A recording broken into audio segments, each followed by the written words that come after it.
Good morning, children. Lesson 4 Geography Major Landforms. Children, in this chapter, I have already explained to you work of a river and about oxbow lakes, floodplains, natural levees, sandbars, distributaries, meanders. So these type of different water bodies and landforms we have already studied in the previous chapter, and we also studied about the largest delta found by the Ganga and the Brahmaputra, which is known as the largest delta, the Sundarban Delta in the world. This is the largest delta in the world. So now, children, our next topic is work of sea waves. So, children, seawater performs erosional and depositional work through, you can see here, page number 127. Here in this picture, you can see the sea waves, how the sea waves work. They are added by currents, tides, and storms, and they play a very important work, particularly in erosional and depositional work. So, the work of sea waves is also known as marine erosion and marine deposition, and it is confined to a narrow belt almost the coast. Means the process, this work you can see towards the coast. The erosional and depositional work of sea waves give rise to coastal landforms. For example, you can see sea capes, sea arch, stacks, sea cliffs, beaches, sandbars, lagoon, etc. Okay, children. So, one by one, I'll explain everything to you. So, children, strong sea waves dash against the coast and dissolve or break down the rocks into fragments. And when this process go on, many large and small cracks develop on the rocky surface. And after some time, these type of cracks become wide and they form large cavities. And when this work occurs continuously towards the sea coast, so these cavities develop into sea capes. Okay, children. And when a headlong project into the sea is attacked by sea waves from both sides, a thorough passage is created, and this is called a sea arch. Children, you can see here and the picture of beach, and here you can see here page number 127. Okay, children. So, again, I am repeating to you that when the thorough passage is created on both the sides of the sea, then sea arch is created. When the roof of the sea arch is further eroded, it collapses. The pillars of rocks are left standing in the open water. You can see, children, you might have seen if you have visited towards the coastal sites. So you can see some rocks standing in the open water. So these types of rocks are known as stacks. Here you can see the picture also, sea cave, sea arch, sea stack. A steep vertical wall facing the sea is called a sea cliff. Okay, particularly in Mumbai Chowpatty and Juhu Beach, you can see these type of rocks, stacks and sea cliffs. Okay, children. The depositional work of sea caves is a slow process. Beaches are formed by the deposition of sand, gravel, and pebbles on the shore. So they are generally formed when the sea is calm and wind are of low velocity.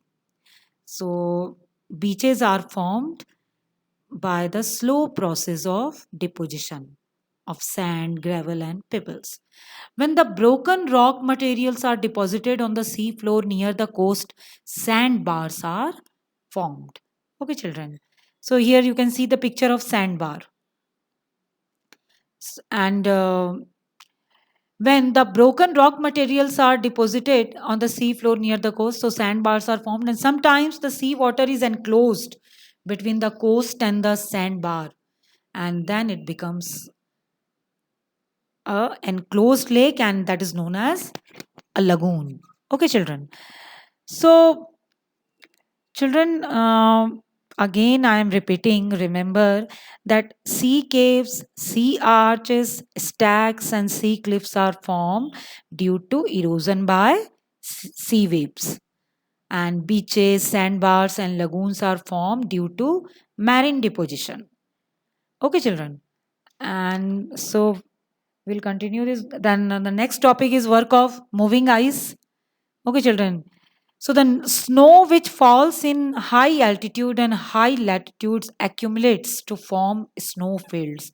So the moving ice and the glaciers, where in the coldest region we find the glaciers and uh, the moving ice you can see there. So children, the river of snow and ice which moves very slowly is called a glacier, and glaciers flow out from snowfields. Okay, so when the altitude is very this type of phenomena occurs uh, on high altitudes. Okay, children. And like any other agent, the work of glacier is erosion, transportation, and deposition. You know that a glacier can modify and sometimes totally remove the existing landforms and substitute them new and distinctly different ones. Children, what happens when the glaciers start melting? These the water of the glaciers, they mix with the rivers, and then what happens? Here in page number 128, children. Yes. So, children, you know that glaciers are rivers of snow and ice. Glaciers melt and deposits rock materials on the sides and floor of valley, and they are called moraines. Okay, children. Now, pure ice itself cannot do much work. So, when the glaciers pass through a valley, rock fragments fall into moving ice from the mountain slopes. It also picks up rock pieces with the valley floor. So, these rocks act as tools of erosion, and these rocks rub against the sides and the valley floor. So, this gives rise to a V shaped valley with a flat bottom and almost vertical sides. Okay, children. So glaciers we find in these type of regions we find glaciers and rock materials and landforms like U-shaped valleys, cirques, and tarns are also formed due to glacial erosion. So when the glaciers start melting, its capacity to carry load is reduced, and thus rock materials are deposited on the sides and floor of the valley. So, these deposits form glacial moraines. Now, children, you can see the picture of moraines and snowfield here. Now, work of wind. So, wind is, you know, children, wind is very effective. It is the most effective agent of nature, and particularly when you see the wind blowing very fast in desert areas. So here it carries it with it large amount of sand, dust, particles, and gravel. So children, uh, unlike the wind which blows in vegetative areas, so there, you know, the speed of the wind is not so high, but you can see the speed of wind in desert area, it because there is absence of vegetation and so it blows freely.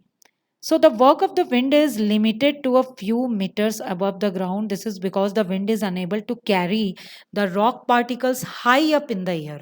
So near the ground, its work slow down due to friction with the surface, and therefore the ideal height is about 25 cm to 75 cm above the ground.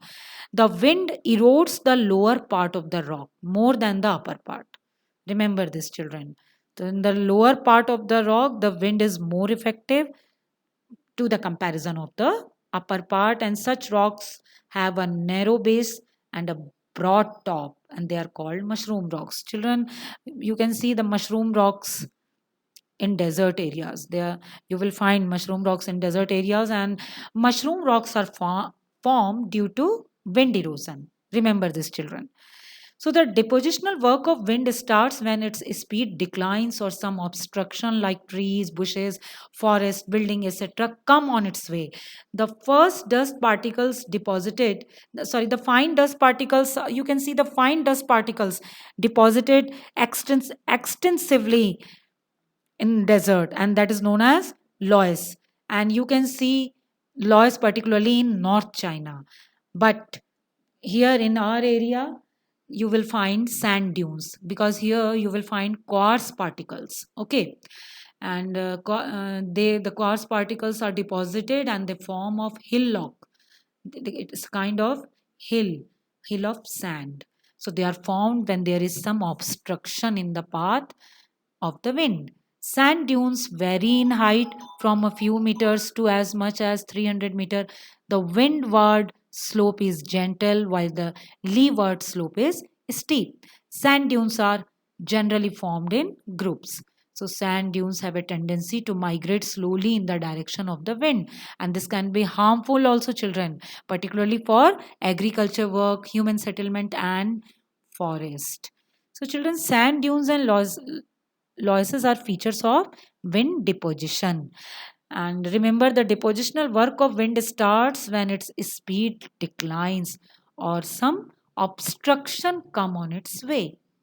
So, children, here we have studied regarding the mushroom rocks and sand dunes and loess and children. So this chapter is completed, and in the next chapter, I'll send you notes also and give you pictures of exercises done. Okay, children? Okay, then, till then, goodbye.